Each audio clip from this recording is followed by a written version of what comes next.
Hoje nós vamos fazer a live sobre dor torácica.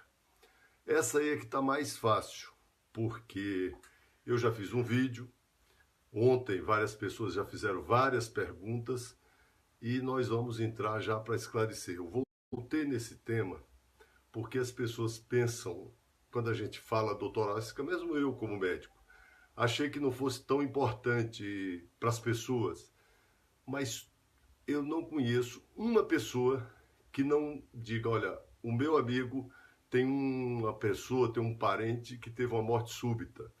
O meu amigo tem uma dor no peito permanente. E as pessoas, às vezes, diante disso, elas fazem um diagnóstico. Tem muita gente que diz, não, isso é gases. Ou então, isso é fígado. Ou isso é um problema no pulmão, ou isso é porque você fumou. Primeira coisa, dor torácica é muito importante.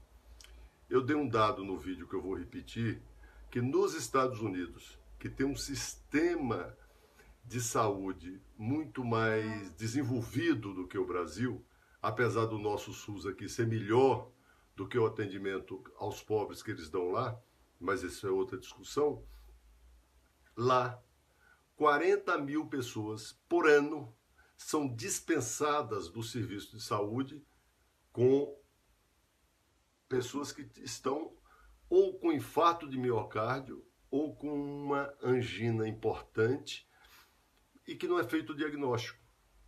Existe relato médico de infarto de miocárdio com eletrocardiograma normal. Eu não sei como isso acontece, mas existe na medicina isso. Então não é uma coisa simples, é uma coisa que você tem que se preocupar. Se algum parente, ou mesmo você que é médico, é da saúde, como eu, pode entender que esse é um tratamento que a gente não pode brincar, principalmente com pessoas mais idosas.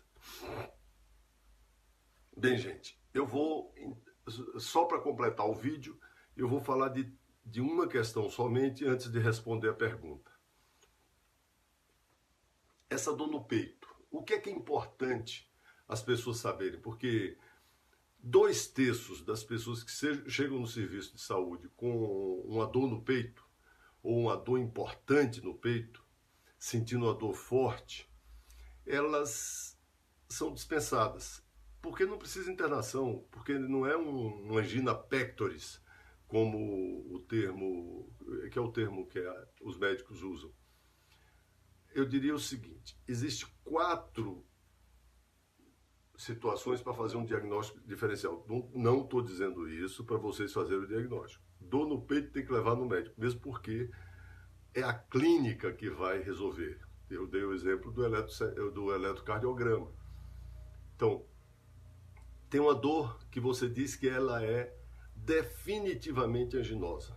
Tem um outro tipo de dor que ela é provavelmente anginosa. Tem outro tipo de dor que ela é provavelmente não anginosa. E a outra que ela é definitivamente não anginosa. Eu não vou entrar em detalhes aqui, mesmo porque poucos que estão nos assistindo são médicos, mas eu vou só dar uma visão geral para vocês tomarem cuidado. Aquela dor profunda, que às vezes as pessoas dizem que é uma dor ardida na região do peito, que é chamado retroesternal, assim, atrás do externo, que é esse osso que tem no peito, aquela dor profunda, ardida, que provavelmente irradia para o braço esquerdo, ou às vezes até para o queixo, essa é uma dor perigosa e você tem que procurar o médico. Essa com outras características, mas isso é o que eu queria deixar aqui para vocês. Essa é a dor anginosa. É a dor que, num exame clínico, o médico vai dizer que é definitivamente anginosa e vai passar um medicamento.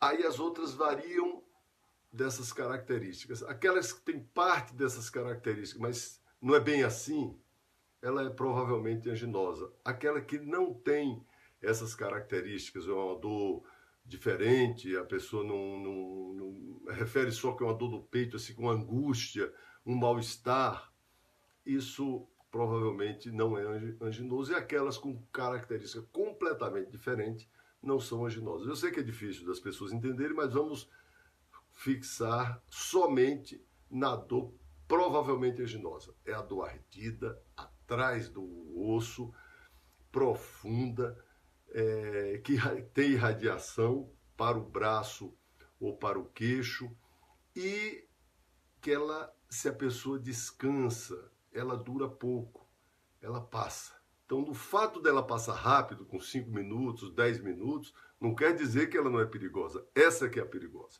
certo? Então, dito isso, é a parte mais importante que eu queria dizer para vocês e que complementa o vídeo que eu postei ontem. Então, vamos para as perguntas agora. Uma primeira pergunta aqui. Eu só coloquei 2 perguntas, tá? Eu senti uma dorzinha quando fazia esforço. Parecia uma queimação dentro do peito. E achei que isso era simples, porque passava logo. Eu acabei de falar. Não acho que é simples. A dor anginosa, ela demora de 5 a 10 minutos. Se você bota um comprimido embaixo da língua, que isso para quem já quem toma, tem diversas medicações, que são, bem, eu não vou dizer o nome dos remédios aqui, mas são nitratos. Aquele remédio, ela passa, essa é a dor anginosa, e você tem que tomar cuidado. Tem muitas pessoas que não sentem nada e estão com isquemia coronariana. Só para vocês terem uma ideia, o dobro das causas mortes no Brasil, a primeira causa morte no Brasil, não o dobro, eu dei o dado errado, a primeira causa morte no Brasil são doenças coronarianas. Se você pegar todas as doenças vasculares, elas são o dobro das causas mortes, que vem em segundo lugar, que hoje no Brasil já é o câncer em segundo lugar na causa morte no Brasil. Então, é bom prestar atenção a isso. Vamos para a segunda pergunta. A segunda pergunta é o seguinte: uma pessoa pode ter infarto sem sentir nada? Nós mudamos um pouquinho de assunto, mas é uma pergunta importante. Eu vou falar numa próxima live sobre morte súbita. Aí é outro assunto, é um assunto muito longo, mas uma pessoa pode ter um infarto de miocárdio sem sentir nada. A pessoa pode ter uma doença crônica, uma hipertensão, por exemplo, e isso levar a um infarto. Pode ter uma doença pulmonar e levar a um infarto. Ou pode ter um aneurisma e isso levar a um infarto. Ou pode ter um êmbolo e levar a um infarto. Ou pode não ter nada disso e ter uma situação de uma morte súbita por um infarto de miocárdio. O infarto de miocárdio é a primeira causa dessa morte súbita, dessas mortes súbitas. Mas morte súbita, inclusive, não é um diagnóstico ainda preciso. Existe divergência na medicina. Tem uns que definem morte súbita com determinadas características, tem outros com outras, mas nós não vamos entrar nesse assunto aqui. Vou me cingir à pergunta. Pode ter infarto? Quem não sente nada? Pode. E isso também é um caso comum.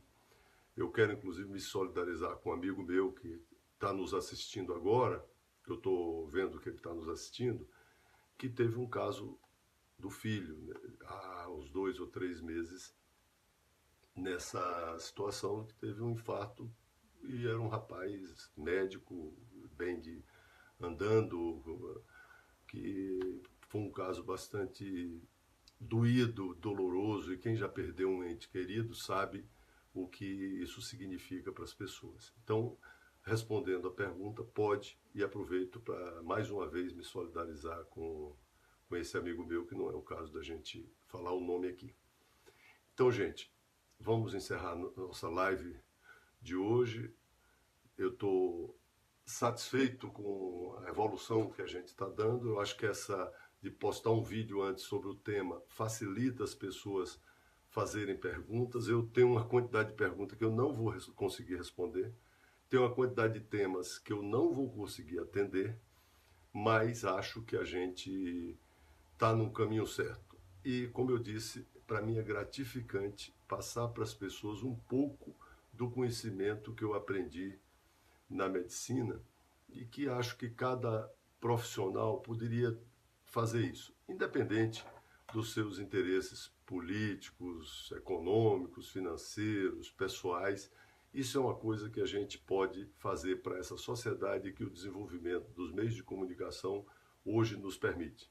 Tem um bocado de programa que fala de saúde e às vezes fala coisas erradas. Então, se cada médico fizer isso, a gente ajuda a população também, não só atendendo, mas passando conhecimento. Bom dia a todos e um bom feriado.